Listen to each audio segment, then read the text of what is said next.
Mayor, I want to give you a quick run through of what we've done. I'm going to move the simulator back over here. And this is actually Prairie View, I believe. I'm going to go to Volumes. It pulls the surface up. And it says Define Starting Surface. So I'm going to select that, going into the Daily Grid directory. And I'm going to grab this Volume Starting Grid.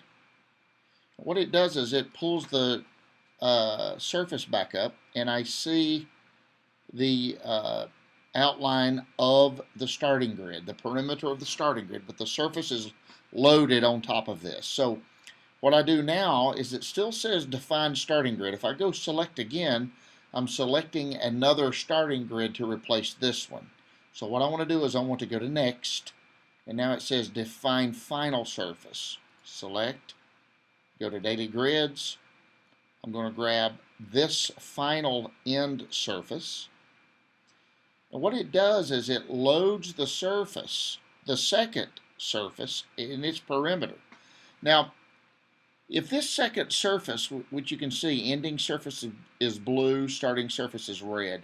If this were to, we don't know if all of this was overlapping or not. Maybe it's just a part of this, and that's the perimeter. So when I hit Next, what it's going to do is calculate those two surfaces and where they overlap, and then represent that by hashed lines.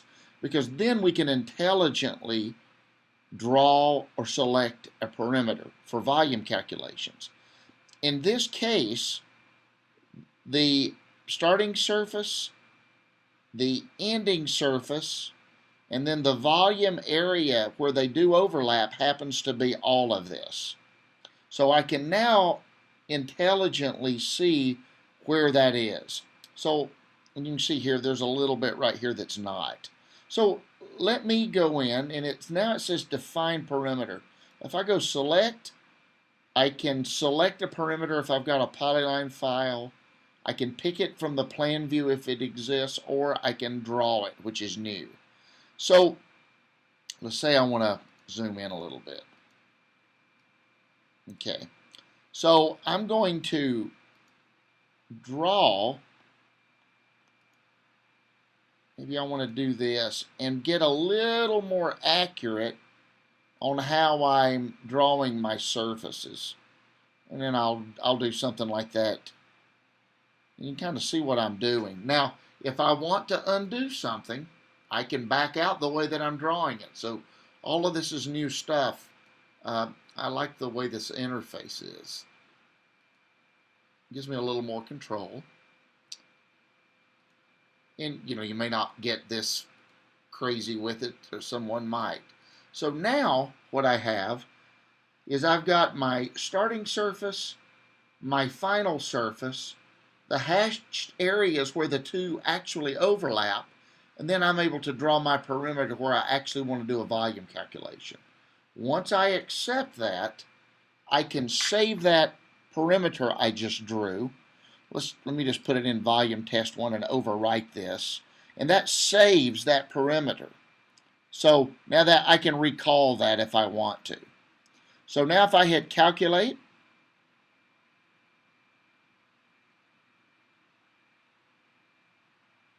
it's going to go ahead and give me that information. We're still waiting on that change that you mentioned that Greg Beard wants. So here's my calculation information. Now, I don't have density or weight because I didn't put any of that in, and I'll go back and show you where that goes. But if I go to the plan view, if I go to the 3D view, I can still move this around, and I can see that area. So I actually now can see where this overlap area is. I actually have a fill. The blue is a fill, the red is a cut. So I'm raising up like I should in a landfill. If I click this, I can actually see the two surfaces. This is where there's nothing. My first surface is there, and this is where I've actually put trash on top of it. And I actually have I see my second surface, and then here's my fill area. Okay, and I can click 2D, look at it that way, 3D, And then I can go in and generate my report as we did before, turning on and off these various things here. So let me go back real quick and show you, and I'll do this again quickly since I've sort of explained it. And this is just a draft recording that we will polish, of course. So select, I'll get my first surface, draws it up. I hit next to define my final surface.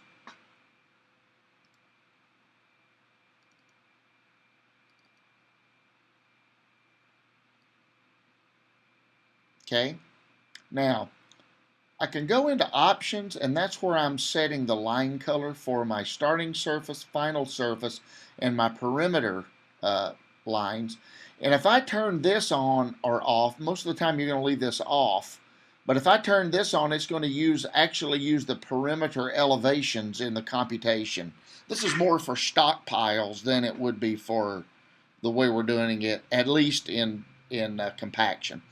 Here is where I enter the weight in tons, and I'll just put in an arbitrary number. I'll put in 12,000.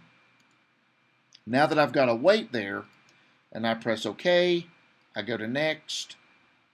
It's going to show me where my two surfaces overlap as it did before, where I could draw my perimeter. And we'll go, actually, I could select it from a file, and I'll use the one that we just drew. There it is. And now when I hit calculate, I should see a weight and a density number displayed on the calculation page. It may not, well, it's certainly not going to be accurate because I just guessed. And now I've got that information. Then I can go back through my plan view, 3D view, look at the two surfaces, and look at a 2D and 3D rendition, and these represents fills where the trash has come up. And then I can go in and generate the report. So I hope that's helpful. We can polish this a little more, but I wanted to go ahead and get this to you so you can take a look at it. Dave Jordan and I will be taking this version of Grade Supervisor, which is 2.0.4, out to Prairie View with us. I'm leaving tomorrow, Sunday, and taking it out on Monday and doing a little more testing. So anyway, look forward to hearing from you what you think about it.